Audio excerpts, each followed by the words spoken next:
Diego Bandito. Go Diego! Go Diego! Go Diego! EDSA.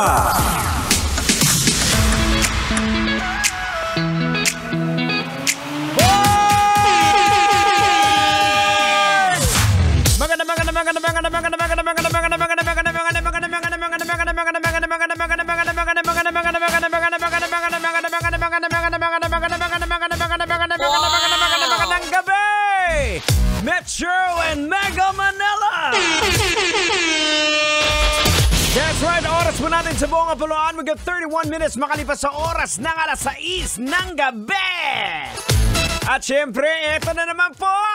Kakasama-sama na naman po tayo hanggang alas 9 ng gabi. So relax. Lakasan ang volume, manong driver. At kami na ng bahala ni Tanghenyo at ni Duday sa entertainment ninyong lahat. Alright mga kabisyo, eto! Magandang pag-usapan to ngayon, itong tupiko natin to. Pag-usapan na natin to!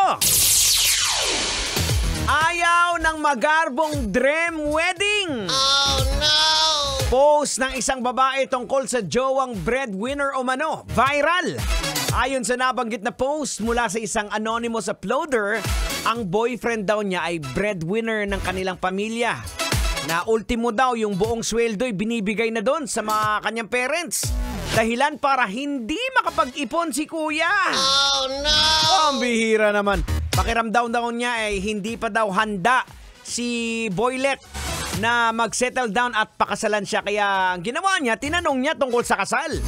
O sinabi ng boyfriend niya na may plano naman palang pakasalan siya. Subalit, hindi sa simbahan, bagko sa civil wedding lang daw, yun ang kaya. At sinabi pa ng naturang uploader na hindi daw problema ang gastusin. Aba, may pera si Ateng! Oh no! Kasi nakapag-ipon naman daw siya.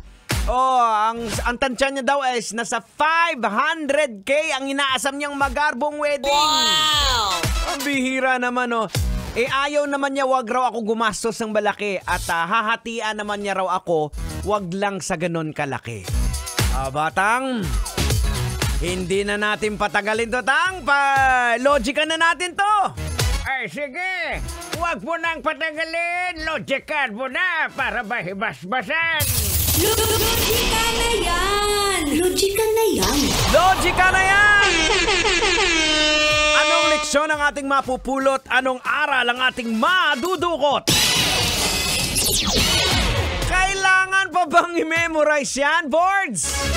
Sa panahon ngayon, nagiging basic na. Tama po narinig nyo. Basic na ang mag-flex sa social media ng kasal o kahit anumang okasyon. Yes, naiintindihan po natin yung side ng mga kababaihan na isang beses ka lang ikasal kaya dapat maging unforgettable dapat ito, di ba? Pero hindi rin po ibig sabihin na gumastos ka na hindi rin pinag-iisipan, di ba? Kasi kung ipapattern mo yung kasal mo, kagaya sa kasal ng iba, tandaan po natin, magkaiba din po yung life status po natin. Hindi po pwede yung nakikita mo, nakasal sa iba, yun din ang susundin mo kasi pwedeng sila, malaki ang kanilang kinikita tapos ikaw, hindi ganun kalaki. Now, ngayon, logican po natin, bakit po ang mga tao, especially mga kababaihan, ay gustong-gusto ng isang magarbong kasal? Kailangan pa bang i-memorize yan? Ang pagnanais po ng mga tao, lalo na po ng mga kababaihan na magkaroon po ng magarbong kasal, ay maaaring may iba't ibang dahilan po yan. Isa po sa mga dahilan dyan is yung tradisyon at kultura. Sa maraming kultura po, ang isang magarbong kasal ay tinuturing na symbol ng pagmamahal at pagkakaisa at tagumpay. Ang mga tradisyonal na kasal ay madalas na meron pong mga seremonya at ritual pa yan. Pero ang mga tradisyon at kultura minsan po kasi hindi rin logical. Kaya kagaya na lang ng kasal. Okay lang maging bongga kung may pera ka. Kung wala, bakit mo pipilitin, di ba? Basic yan. Parang yung kilala ko, Col. Kumuha ng motor. Para masabi may motor. Pero hindi pinag-isipan kung saan kukuha ng pambayad. May pang down nga. Wala naman pang monthly. Di ba? Sa kasal naman po, nangutang ka para bongga. Tapos, pinakain mo yung mga tao, nag-comment pa. Sabihin, di masarap yung cake, pangit yung souvenir, sablay yung host. pero nag-uwi ng pagkain. Aragoy! Maluoy ka! Ay naku mga kabisyo, ang oras natin. We got 36 minutes after 6 o'clock. Kayo pa rin po nakatutok dito sa pinakamalupit, pinakamaangas na programa. Ang call paborito mo to nga kanta. Lakasan mo na yung volume ng radyo mo. Kantahin natin to. Galing sa bandang Sampaguita. Humot-humot, Gidya Boards. No. Kailangan mo bang i-memorize yan?